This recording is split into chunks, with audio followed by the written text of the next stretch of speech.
You're listening to Feathers, a podcast of stories about God speaking and his people having just enough faith to believe him and obey. I hope these stories inspire you and encourage you to take flight in your own faith. I'm your host, Amy Bennett, and this is Season 5, Episode 6.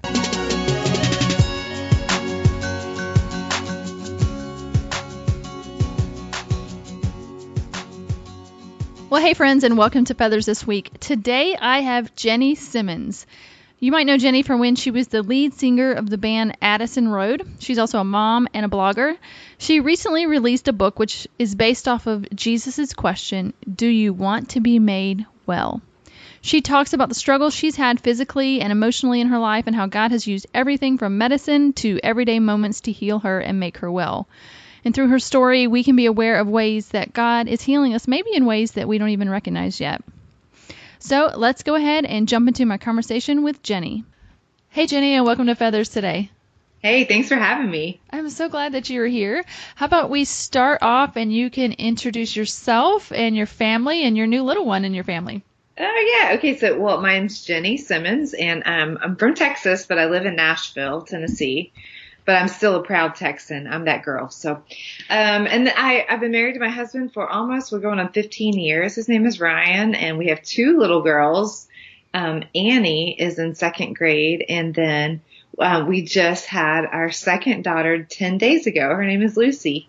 Congratulations. And we were just chatting before we got on, and I was just sharing that my nephew and Lucy are just one day apart. So yay. Babies all around. Woo. Babies all around. Actually, I got to the hospital, and it was a lovely experience. I got there, and it took about 20 minutes for somebody to be able to walk me upstairs to where the labor and delivery unit was, because they were that full in the lobby. And then I get upstairs, and they were like, "By the way, there are no rooms." And I was like, my what? Gosh. I was like, what? And this nurse thought it was really funny. She was like, yeah, I guess all Nashville had snow babies. And I was like, lady, I am having contractions every 4 minutes.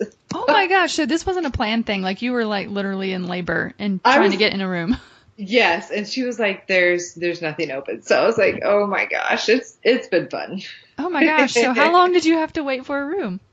Well, it didn't end up being that bad, because finally they reached out and they found my midwife, and they were like, well, she's 35 years old. She's had a C-section before, so she's kind of a high-risk patient. We've got to get her into a place. So I guess after the age of 35, you're old in their right. Yeah, my sister's 36. So okay. Yeah, she was in the high-risk category too. Yes, apparently we are high-riskers. So us high-riskers get rooms. So actually, it wasn't even on the labor and delivery unit. They put us somewhere else, but they were like, it's a room. And I was like, I will take it. It's better than the lobby. So apparently a lot of us had babies last weekend. Wow. Just throw out the tour where you get to see all the rooms and everything. They're just going to stick you where they can put you. Oh my goodness. So how did the births go? How long were you in labor? If you don't mind me asking. Goodness. Oh yeah. No. Gosh, no, not at all. Actually, okay. So it wasn't the most ideal birth ever, but I'm not one of those women that has a lot of like dreams planted in my birth story. And so I guess if it's going to happen to somebody, it should happen to me.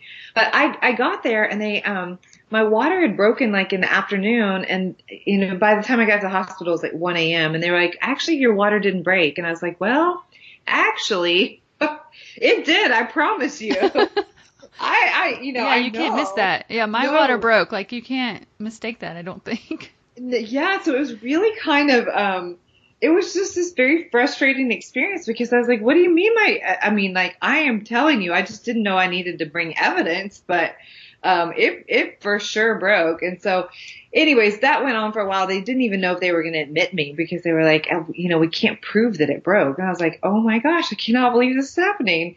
And then they finally checked me, and they were like, sweetie, you're dilated about the size of a pinky. And I was like, what? Oh. So we couldn't use any extra medicine or anything, because of my previous C-section. So we just waited till about 9 or 10 the next morning, and there was no progress at all. And we were coming up on the 24-hour mark of the water breaking. So they were like, we can keep trying and start giving you antibiotics, or you can just opt for a C-section. So I went for a C-section. Yes. Okay. So the antibiotics, would that have been for you and the baby? Yeah, I think it would have been for me and the baby, just because I guess once the water is broken for, 24 hours, they start worrying about infection for the mom. Yeah. And because there was just no progress, they're like, we can't even find your cervix. And I was like, what do you mean you can't?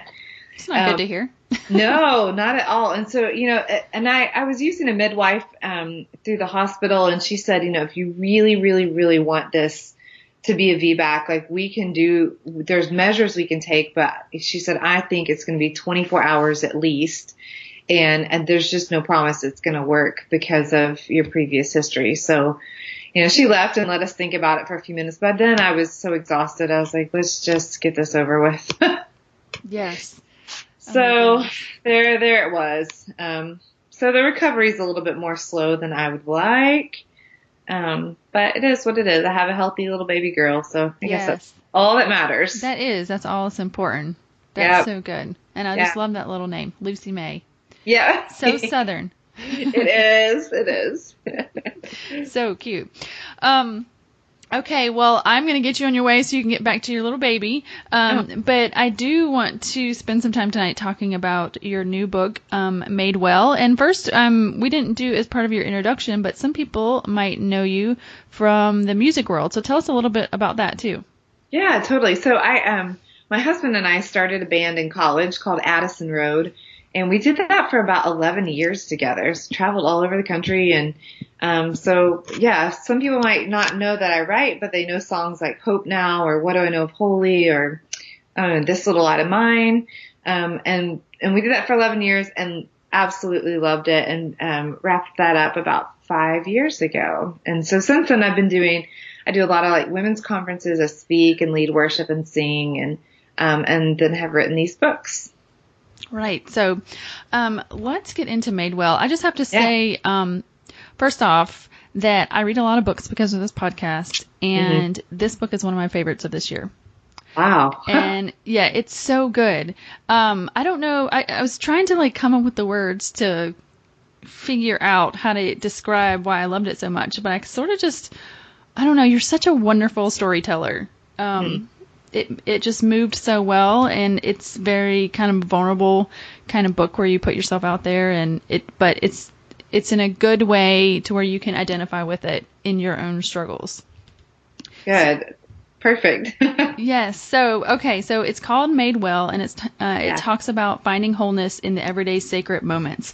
So I want to start talking kind of at the beginning. You say that you have, and that we all have, a holy syndrome. HOLEY, holy syndrome. Talk about what that means to you. I think it means that we're all riddled with holes. I mean, I think one of my biggest fears for writing this book, and I wrestle through my books a lot with my husband, so I'll reference him a lot, but, he would say, like, Jen, you don't want people to think this is just a book for people that are fighting cancer or walking through death or something. And he's like, you've got to find a way to make sure that everybody knows this is for everyone. And I started thinking about all the different ways that we experience pain and suffering in our lives. And the fact is, like, we don't even need death to take us there.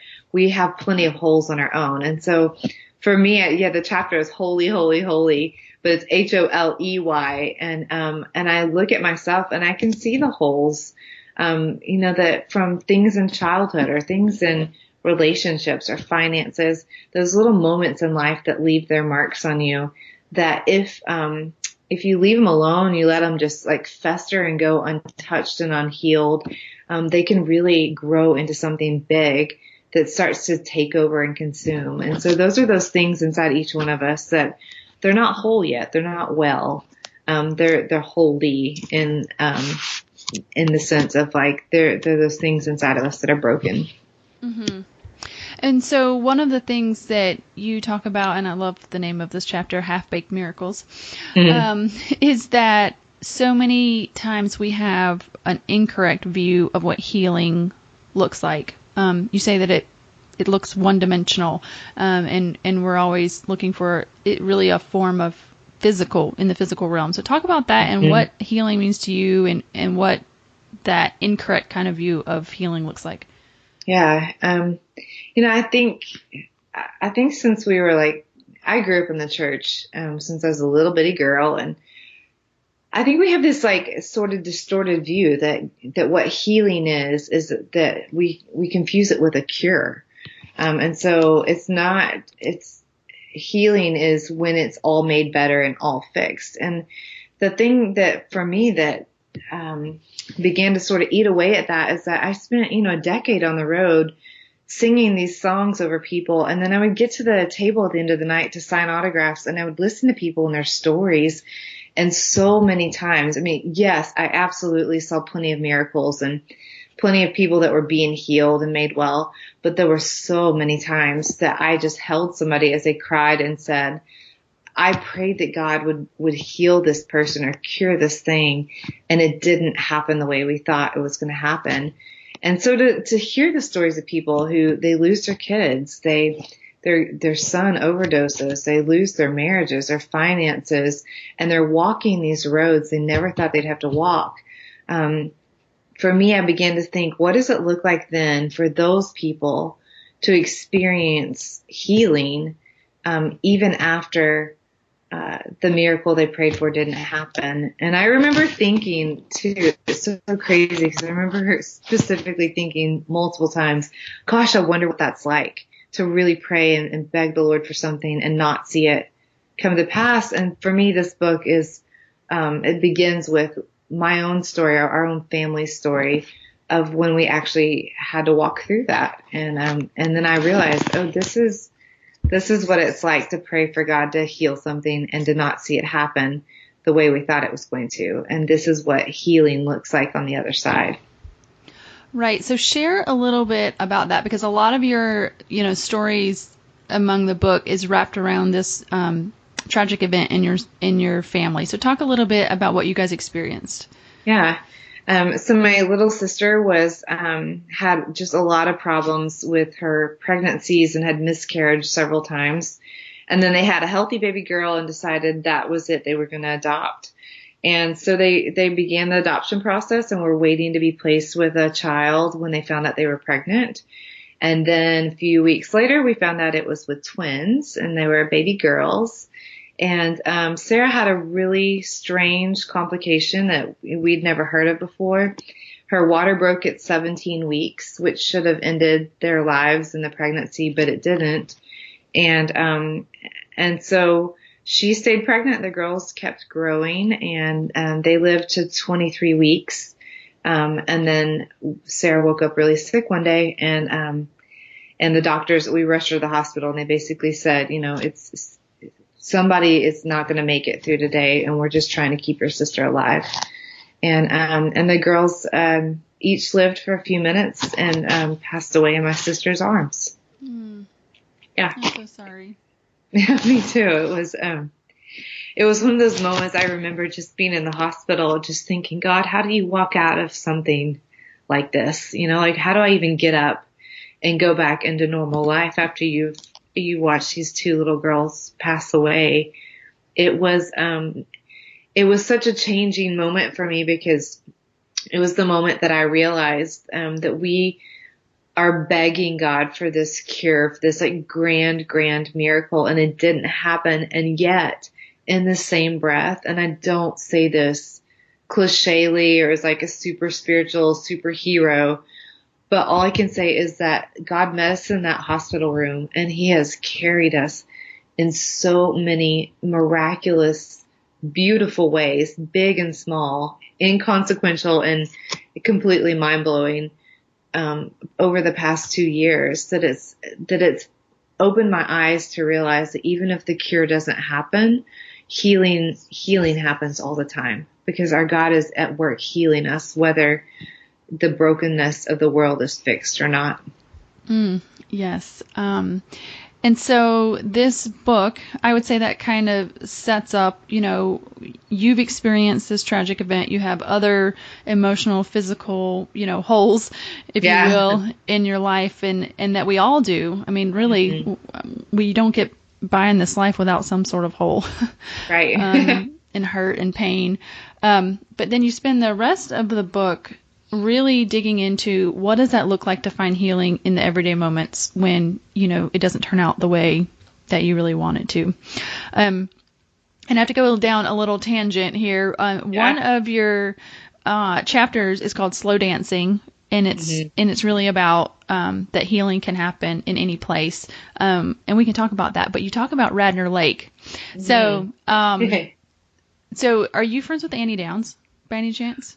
Well, so we know each other, but we don't like hang out. But she loves Radnor Lake almost as much as I do, I think. Okay, because I had Annie on the podcast, and then I went to her Looking for Lovely weekend in Nashville a couple months ago. And we went to Radnor Lake.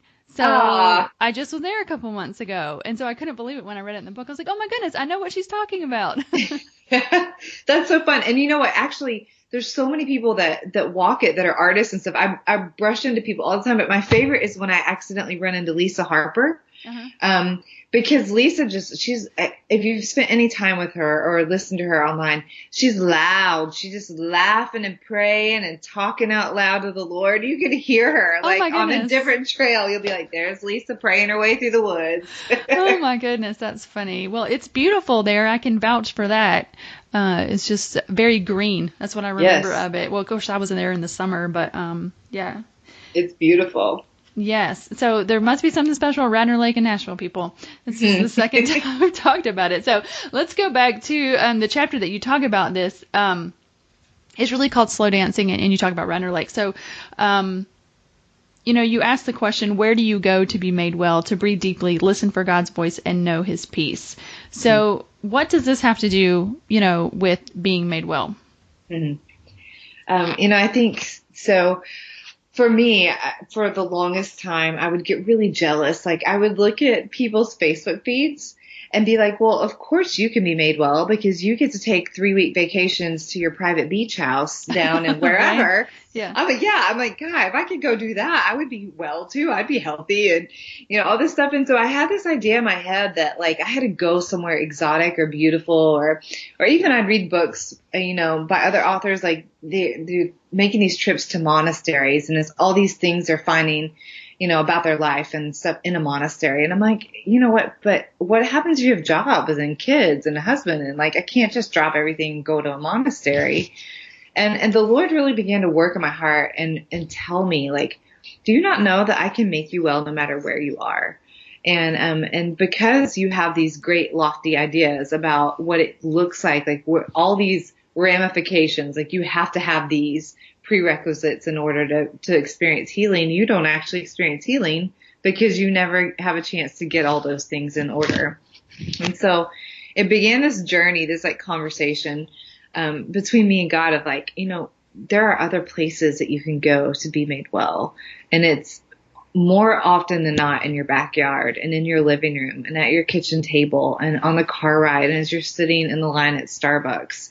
And so for me, a huge part of my journey, probably the last 10 years or so, has been what I call like holy awareness, is asking God to grow in me a holy awareness of his presence no matter where I am. Because I think if I can stop and connect and tap into that, then I can begin to experience healing here and now. And it doesn't have to be at the beach or a mountain resort.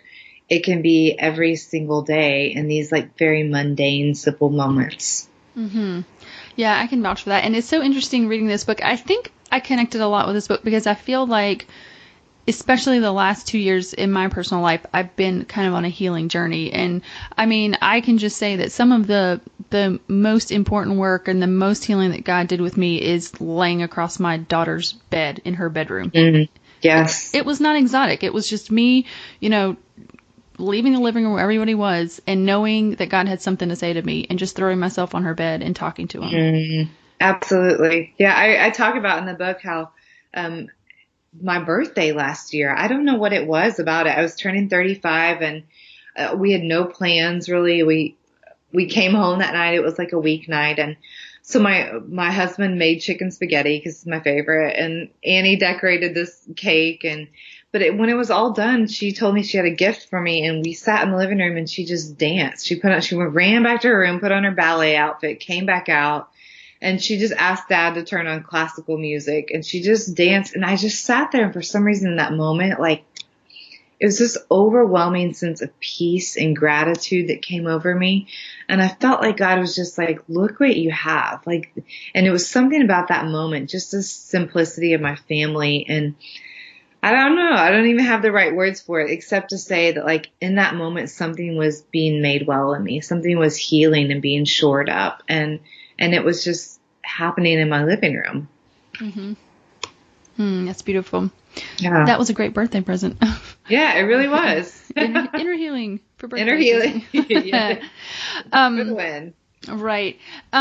So one of my favorite stories that you tell on the book, because, you know, on this podcast, we're talking about, you know, taking leaps of faith and just following the Holy Spirit and just, you know, being obedient to what God calls you to. And I think the story that you tell, in the closet, and you're really talking about that the healer is at work behind the scenes, you know, when we don't know it. And some of this healing is, you know, that God is just busy and at work, even though, you know, we might not even realize it. Right. So you tell the story about you going to a church. I don't want to spoil any of it, and you're so much better. So if you don't mind, tell us the story about, if you recall which one I'm talking about, right? Yeah, okay. Absolutely, totally. It was like the weirdest moment in my life because I thought I had gone crazy, which I think is like a hallmark sign of if you're following the Holy Spirit. Right. You start to do it and you're like, I have lost my ever loving mind. Yeah, it's a good sign. You're on the right path. Right, exactly. So this was, my sister called and she texted the family and just said, hey, would you pray for Ray? That's her husband. One of his good friends from seminary, we just found out, was murdered. And he was a pastor at a church in Arlington, Texas. And he was murdered at the church. And I didn't know him, but I knew my brother-in-law and I knew a lot of people that had gone to school with him. And so all I can say is that as the day progressed, like it was being picked up on the news stations, it was all over the place in Dallas. And we just had a lot of friends who were deeply affected by it. So I was seeing it on Facebook and I was seeing it on Twitter, and the more I saw, the more like grieved I was for his family. And he was a newlywed, had just been married. And, anyways, I tried to go to sleep that night and I could not sleep to save my life. And I just kept feeling this overwhelming need to really intercede for his family. And for me to even say that out loud sounds crazy because intercessory prayer is like not my spiritual gift. I can tell you maybe 5 times where I felt like the Holy Spirit was like, you need to get up and go pray for this person, like intentionally, and do nothing else. But this was one of those times. And so it's like probably 1 a.m. I go in my closet and I just began to pray for this family, that God would send them somebody to comfort them, that he'd walk with the church, you know, those kind of things. And I felt like the Holy Spirit's, it sounds so crazy to even tell it out loud, but I felt like the Holy Spirit was telling me to reach out to the church and offer to sing. And I remember when the thought crossed my mind, I was like, nope, I'm delirious. It's like 3 a.m. now. That was not the Holy Spirit. That was me coming up with some crazy idea. I'm not going to reach out to this church and offer to sing, 3 days after their pastor's been murdered in their building. But the voice did not go away. It was insistent. And by about 6 o'clock that morning, I started feeling sick. I was still in my closet and I was feeling sick over it. Like, I think I'm going to have to do this. You know, I think I'm going to have to. Yeah. You can't not do it. It's when it gets like that, it's like you can't not do it. Like, you can't go on. Yeah. Yes, exactly. But we're dumb. We're like Jonah. At least I am. And so it's like Lord's calling me to Nineveh, and I'm like, no, yeah. Let me jump. I will run away the opposite direction. And so I finally emailed the church. I gave in and just said, hey, I know it sounds crazy, but I'm a musician and I'm in town, and if you need somebody to be at your church on Sunday morning to help with music, I'd be happy to do that. The music minister wrote back and he said, oh my gosh, it's great to hear from you. Clint was a big fan of your music. He had just gone to one of our concerts at the arena there. And he said, why don't you come and sing your song Hope Now over our congregation, and then you can be on standby just in case I can't get through the rest of the set if I get too emotional. And so long story short, I show up, I sing the song, I leave. I don't know why I did it. My husband thinks I'm crazy. And then several weeks later, I get an email from the pastor's brother. So the young man who was murdered, his brother wrote, and he said, I don't know if anybody's told you this story yet or not, but I want to make sure you know what a profound thing it was for you to show up and sing over our family on Sunday morning. And he went on to say that several years ago, his sister had walked through a really tough season with pregnancy, and she was worried about her daughter, and got in the car one day with the mom, and our song Hope Now had come on the radio, and they were so moved by it, and it became sort of their family song that they all went to the jewelry store. They went to James Avery, had necklaces made. Oh my goodness. that said Hope Now. And they wore these necklaces, and she would listen to the song every day of her pregnancy. And it just sort of became their anthem as a family. Like, this is what we're clinging to, is this message behind the song.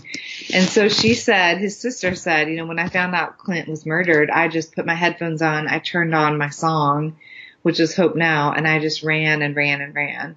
And so the family said, when I showed up that Sunday morning, they were like, when you showed up, and you opened your mouth and you began to sing, it was like God said to us, like, I have not forgotten you. I see you.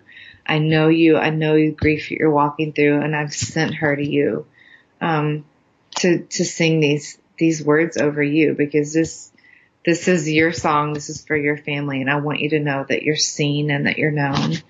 And for them to just have that moment, was, I don't know, you can't make that kind of stuff up. And for them, it was a very, very profound part of their journey. And for me too, to sit back and think, wow, this is what happens when you actually act upon what the Holy Spirit whispers to you, even if it sounds crazy. Mm-hmm.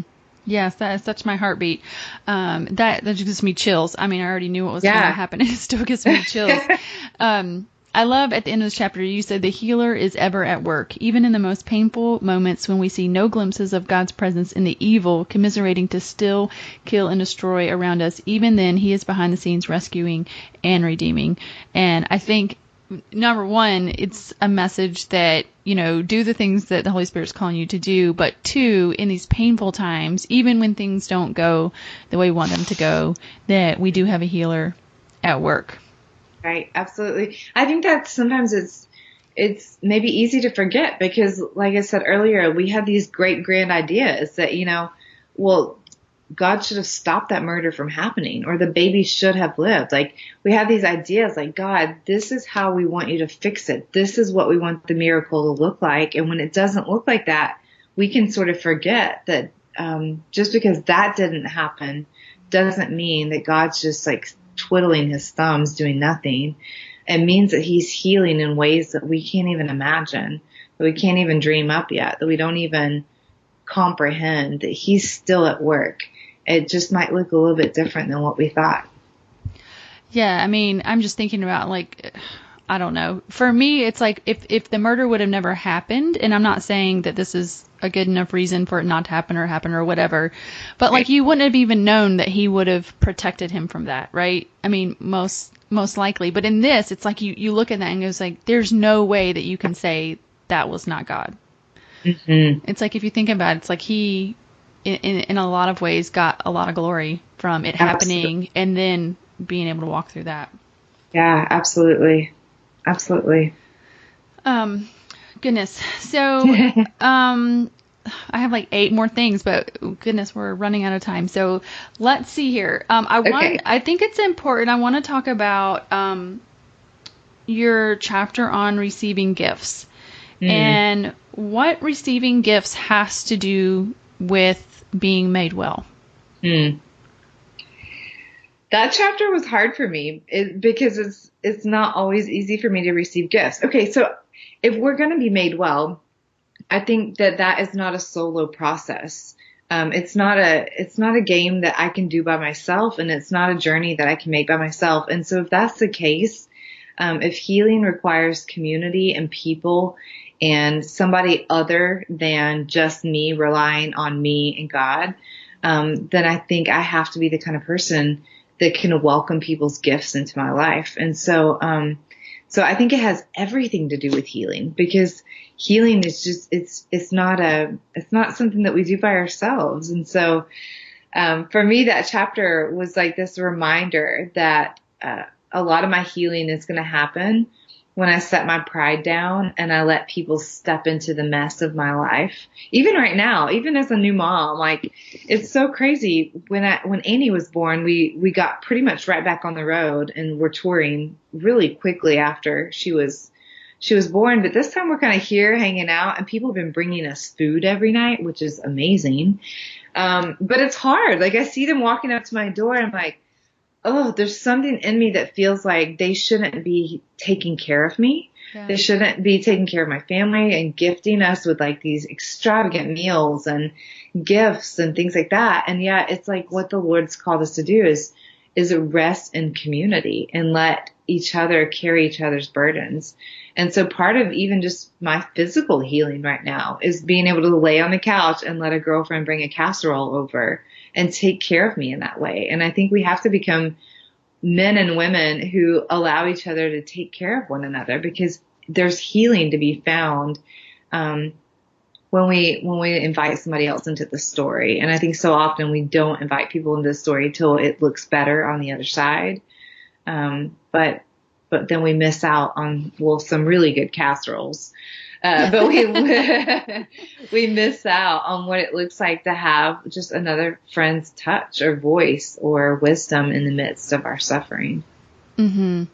That's so good. And I think in the social media world that we're in, it's so difficult to make that a reality.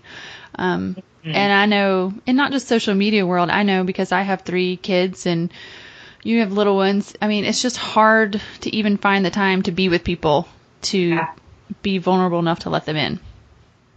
It is. And so I think that's something that we actually have to like be very intentional and mindful about. Like, I will mindfully, I have a girlfriend that just moved to town, and she's a massage therapist, and she keeps saying, hey, I know you don't have tons of money, but I just want to give you massages for free during your pregnancy. And I really resisted for like 5, 6 weeks, 7 weeks, until I pulled something in my back and I was like, I have to have a massage now. And I just kind of cried through the first one, like a basket case, crazy-o. And I just sat there thinking, like, why didn't I welcome this earlier? Like, my body needed this. My body was exhausted. And I didn't welcome it because there's so many issues of just feeling like we should be able to take care of it ourselves and we don't need other people. But even Jesus modeled like what it looks like to lean on other people. Right. And have the oil put on him and being honored. And well, I think too, when we don't receive these gifts, we rob ourselves. We also rob the people of being able to use their gifts and talents for us. Yes. Yep, absolutely. So, okay. Well, I just love this book, and there's 40 other different stories that I wish I could just hear from you directly, but I want people to go pick up this book because I just absolutely love it. So how can people connect with you online and get the book? Yeah. So you can get the book anywhere, books are sold: Barnes & Noble, Amazon, Lifeway. I think it's still like under $9 on Amazon. So that's kind of where we head people to. And then connecting on Facebook or Instagram is just at Jenny Simmons Music. And I love being on Facebook. We post lots of pictures of kids, of our babies, and doing life together, and all kinds of stuff. So we'd love for people to join us there. Yes, please do. Okay, Jenny. Well, thanks so much for spending time with me in the midst of new mommyhood again. So, yay. Absolutely. Best of luck with Miss Lucy and Annie and everybody. So thanks again. Thank you, Amy. All right. Well, I hope you enjoyed that conversation with Jenny. I think this topic of healing and being made well is so important because when we don't get healing and we're stuck in these painful places, it's really going to hold us back in the things God has planned for us. It's hard to live brave and live free when you are stuck in a cycle of pain. So we really want to go to God for Him to heal us. And I love the reminders that Jenny gave us. One is that the healer is at work behind the scenes. So don't lose hope. It may not seem that he's there because he's allowing some of these terrible things in our lives, but do not lose hope. He is working behind the scenes to redeem and to heal. But also, for those of you who may not be going through kind of a healing process, follow the leadings of God that he has for us. I mean, this is what this whole podcast is about, because it might be that we can be instrumental in someone else's healing. The other reminder I loved is that healing can happen anywhere. Most of my main healing places have been in my own house, in my daughter's bedroom, in my closet, in my office. It hasn't happened, like she said, on some remote island on vacation. It's right in my house. God is right there with you, Mom, as you wash dishes, as you fold laundry, as you tuck your kids in bed, as you're driving your kids around again, or you visit with God right in your closet. He is there and he can make you well. All right, guys, that's it for this week. Thank you so much for listening, and we will see you next week on Feathers.